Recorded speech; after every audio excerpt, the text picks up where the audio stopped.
सेवा की शर्तें रखी है, उनका जो वर्क का डिस्ट्रीब्यूशन रहेगा, कितना कार्य उन्हें करना है, उनकी सैलरी और यह सब पूरा क्लियरली उनको लिख करके और दिया जाता है। और ताकि वे उन्हें यदि एक्सेप्ट करते हैं तो वो उनका एक बॉन्ड के रूप में एक डॉक्यूमेंट ये संस्था के पास रहता है। तो संस्था उसे संभाल करके रखती है और जो चयन प्राप्त करने वाले मतलब जो जॉब प्राप्त करने वाले लोग हैं वे भी इस अपॉइंटमेंट लेटर को काफी संभाल कर रखते हैं, ताकि वे भविष्य के लिए भी किसी भी तरह के कोई डिस्प्यूटेड मामला हो, कोई किसी के बीच में यदि कोई सेवा शर्तों के अनुरूप कार्य नहीं कर रहा हो तो उस समय उस लेटर को रेफरेंस के तौर पर दिखाया जाता है। तो फाइनल इंटरव्यू का जो ये फाइनल लेटर होता है, अपॉइंटमेंट लेटर फाइनल सिलेक्शन का, वो काफी इम्पोर्टेंस रखता है। जब वे इस फाइनल सिलेक्शन के अपॉइंटमेंट लेटर को पूरी तरह पढ़ लेते हैं, वे सेटिस्फाइड होते हैं और जितनी भी सेवा शर्तें उसमें लिखी होती है वे सब वे यदि मान लेते हैं तभी उन्हें प्लेसमेंट दिया जाता है। और फिर उनके लिए एक इंडक्शन प्रोग्राम रखा जाता है जिसके की माध्यम से वे उनके यहाँ पे जितने भी अदर एम्प्लॉयज हैं उन सबको साथ में उनका इंट्रोडक्शन हो सके और वे एक दूसरे को पहचान पाए। इसलिए एक इंडक्शन प्रोग्राम रख करके उनके प्लेसमेंट को पूर्ण किया जाता है।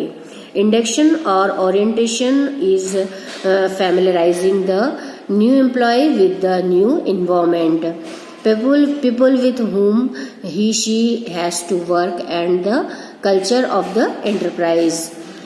Proper induction makes the new employees feel at home and she is comfortable in doing the job.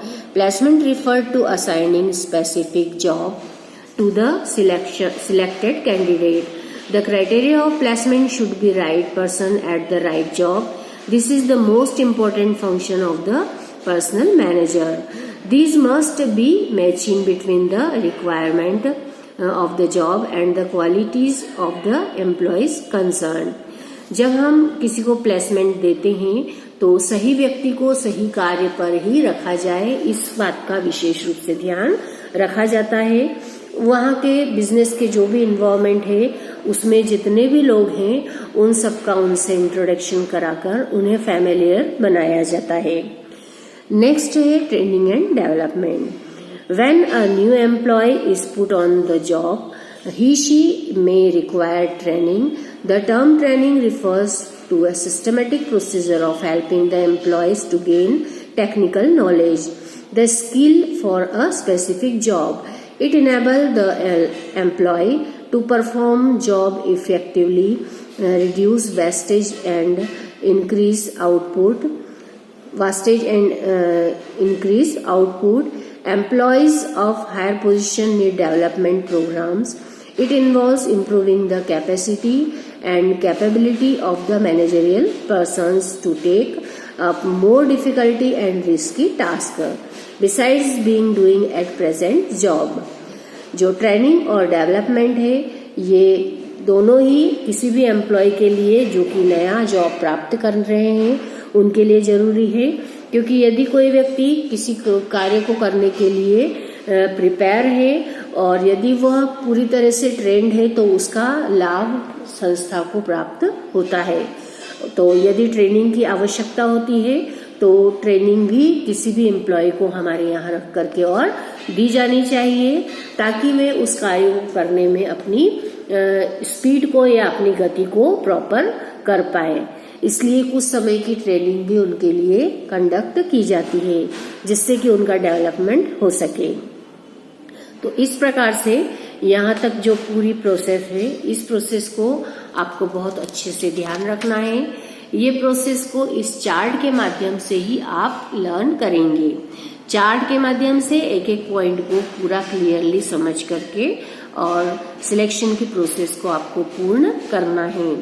तो मैंने आपको स्टार्टिंग की में भी बताया था वीडियो के कि आपको लर्न करना है, लर्न करने की वीडियो भी मुझे सेंड करना है।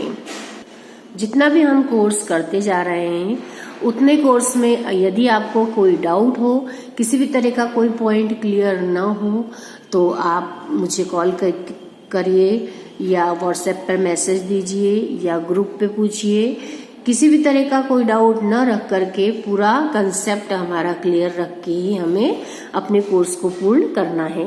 इसलिए आप विशेष रूप से यह ध्यान रखें कि आप जब वीडियो सुनते हैं तो आप बुक में से देख करके भी और उस पॉइंट को अच्छे से समझेंगे जो कि मैं यहाँ पे समझाती हूँ।